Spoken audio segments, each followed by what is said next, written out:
So I get the last gasp here, and I get to talk about something that I think is really interesting, and one of the best things that NHD Plus does, and that is basin delineation.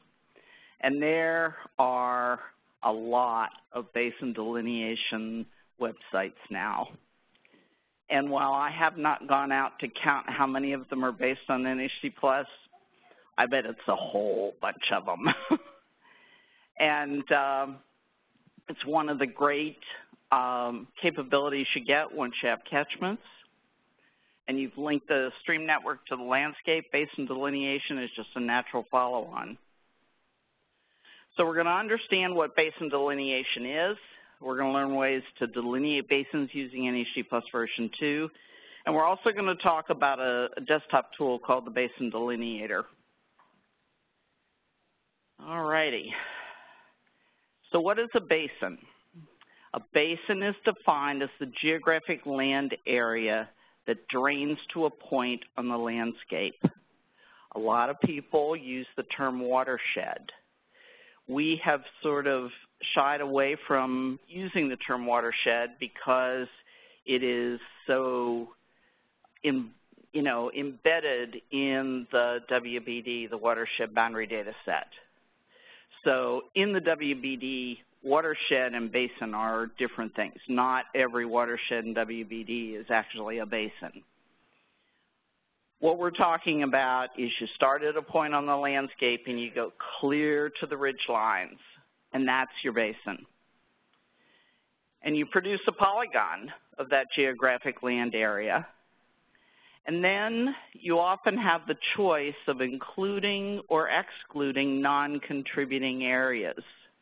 A lot of people like to see a nice solid polygon there. Other people like to see the holes that the sinks create, that isolated lake ponds create, that isolated networks create.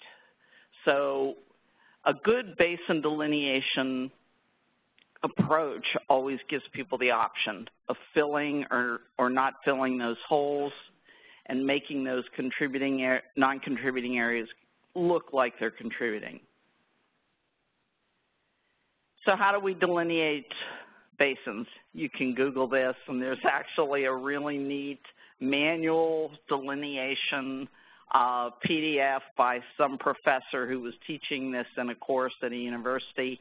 And it's actually a very interesting exercise to sit there with a topographic map that has contour lines and try to figure out where the basin really is.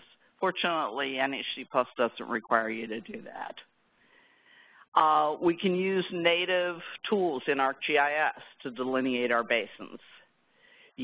That requires the flow direction raster and, to a lesser extent, the flow accumulation raster to accomplish.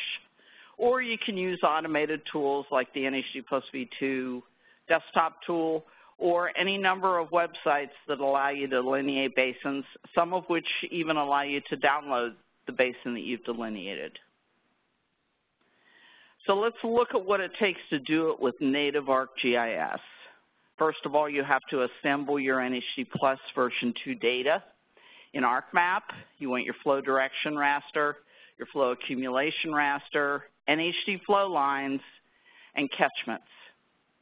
You have to create a pour point data set, which is where your basin starts, the most downstream point of your basin. You have to make sure that that pour point is snapped to a high flow accumulation raster cell. And then you use the Watershed geoprocessing tool, and it draws you a basin, which it returns to you as a raster, but you can do raster to Polygon and turn it into a polygon. So here we have a point along the Ohio River. This is our pour point. Here is the flow accumulation raster symbolized based on high accumulation cells. The blue cells are cells that have at least 100 cells draining to them. So we make sure our pour point is located on one of those high accumulation cells. We run the Watershed Tool, which is part of Spatial Analyst, so you need the Spatial Analyst extension. It's under Hydrology. And you get the resulting raster. And you see there are lots of holes in this raster. Those are all non-contributing areas that are caused by NHD plus sink features that have isolated those areas from the network. So you can convert this raster to a polygon. You still have the holes. If you would like to, well, the limitations of this technique, there are two. There's no option to include or not include non-contributing areas. It automatically does not include non-contributing areas. There are ways with the native tools to get around that, to get them in there. The other thing is that it only delineates up to the top of the current raster processing unit. And if you have multiple raster processing units, each of which flow into each other, and you're starting your basin down in a lower one, it only goes to the top of that raster processing unit that holds the pour point. And that is what has happened in this case. First, let's talk about non-contributing areas. There are lots of reasons in NHD Plus why we have these. They're all caused by sinks. So if you look at the sink feature class in the burn components, you will see the little purple dot is a sink at the end of an isolated network. That network does not connect to the main network. If you look at the topo maps, you'll see it's called the big sink. Okay? So we know it really does not connect. WBD has some attribution that tells you whether or not it's a closed basin. And we always make sure we have at least one sink and usually a number of sinks inside WBD closed basins. And those will end up becoming non-contributing areas. So if you decide you want to include your non-contributing areas, it's a relatively straightforward thing to do. What you do is you convert your polygon to lines, you convert your lines back to polygons, and voila, your holes are gone. Now, the other limitation is the RPYOU limitation. I started this basin almost down at the mouth of the Ohio, and so it was in 05A is the RPYOU. And you'll notice that the basin only goes up to the RPYOU boundary with 05C. The blue line in this picture is the Ohio River. So you can see that the Ohio River goes up through 05C and then up into 05D. So we don't have a complete basin. So what we have to do to get a complete basin, we could sort of replicate the process we just did, only in the upstream RPYOUs, but we don't have to do that. We can navigate the network. We picked, in this picture, the left-hand side of the picture is the basin we have, the top of the basin we already have. The right-hand side of the picture is the rest of the area that we want in our basin or part of it. We can pick a point just at the top of our basin. We can navigate upstream on the flow lines, select all these flow lines, link them to their catchments. Well, actually, we also have the flow lines over in this other RPYOU that we have to navigate. We need to navigate from two locations. So we get our two navigations, we collect up the flow line or the catchments that are associated with those two navigations. We dissolve those catchments, We combine them with the bottom of the network that we delineated with the watershed command. We fill our holes, and here we are with a complete basin. It's a lot of steps, and if you have to delineate a lot of basins, it's probably too many steps. So we have a choice. We have a tool, and it's a desktop tool. It's available off the website. It's the Basin Delineator V2 tool. The advantage of the tool is that you can give the Basin Delineator a whole file of 4 points, and it will delineate all the basins in one run for all of those 4 points and pass you back a shapefile of polygons, 1 polygon per basin. There's an input dialog. You have to give it the global data, which we've talked about a number of times. It uses the global data to figure out for each pour point which RPU it's in, so it knows how to use the ArcGIS tools. It's doing the same technique that we just used the native tools for, but it's doing it in a scripted way. So you don't have to do it. So it uses the global data to figure out what RPU we're starting in. It goes off and gets the raster data for that RPU. It delineates the watershed or the basin in that RPU, and then it does all the navigation upstream, collecting up the catchments and dissolving them and so forth. You have a number of options when using this tool. You can provide your basin pour points as basin ID, which is an ID that you provide, and give it any ID you want, reach code and measure, which defines a point along the network, or you can go basin ID, latitude, and longitude. If you do latitude and longitude, you're also going to want to give a latitude and longitude search radius over here, especially if you aren't absolutely certain that your lat longs are right on the money. You can use simplified polygons for your catchments. We have a set of catchment polygons that have had the vertices thinned out so they aren't blocky and looking like 30-meter cells along the edges. Your basin delineation will be a lot faster if you use simplified polygons.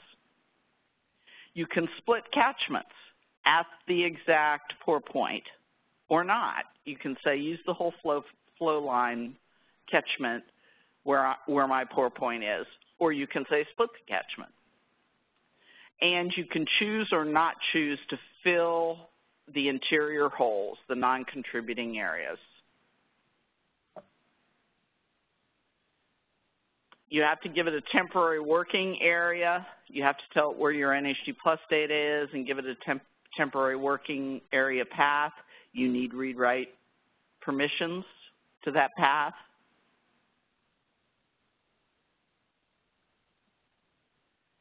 Then you have a dialog where you point to your basin pour point shapefile. And you tell it where to put and what name to give to your output basin file. And you click Analyze, and depending upon how many basins you're running, you maybe want to go to lunch or home for the weekend even. We had a gal who was doing 40,000 basins in one VPU, and we discovered that the Basin Delineator was not hardened enough for that, but it is now. And we've released a couple new versions of it in the last month and a half, and it is pretty robust. We used it in NHD Plus version 1 to delineate a basin for all 25,000 USGS gauges.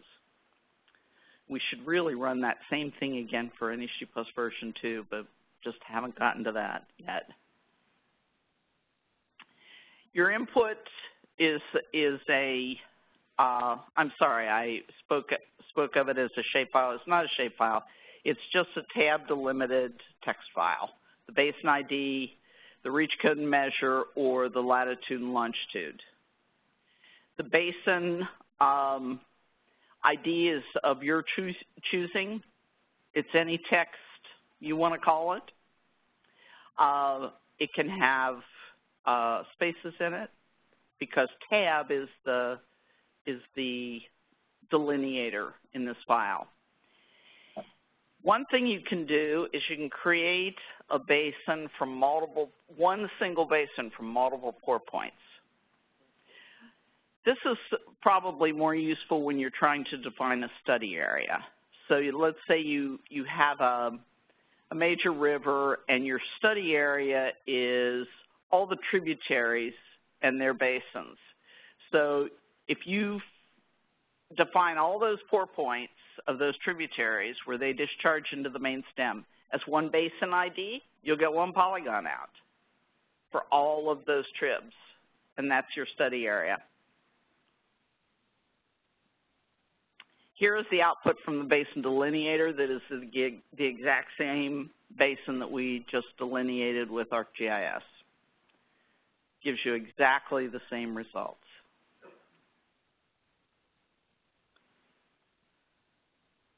And now I'm finished. So does anybody have any questions about basin delineation? Yes, Mike. Wait till you get a... Then constrained by area, or does it just go to the highest elevation along the ridge line? It goes to the headwaters, to the ridge line at the headwater catchments. Any thought of constraining by area? By what? By area. Inputs, maybe input. Not in the basin delineator per se, but with the VAA navigator, it would be relatively easy to, since it's a callable routine, and since you do have those kinds of controls on the VAA navigator, you could write a Python script to do things like that. Thank you. Any other questions? Yeah, Pete was raising his hand here. Pete, are you still raising your hand? He's hiding. Wait. Hold on. Wait. No, just for Michael, I don't know, Colorado, that's where you're from. I don't know if it's related, but StreamStats recently had a request for that very issue of extracting areas above a dam from your interested point further downstream. So there was an additional tool that was built on top of our basic basin delineation tools that did that extraction.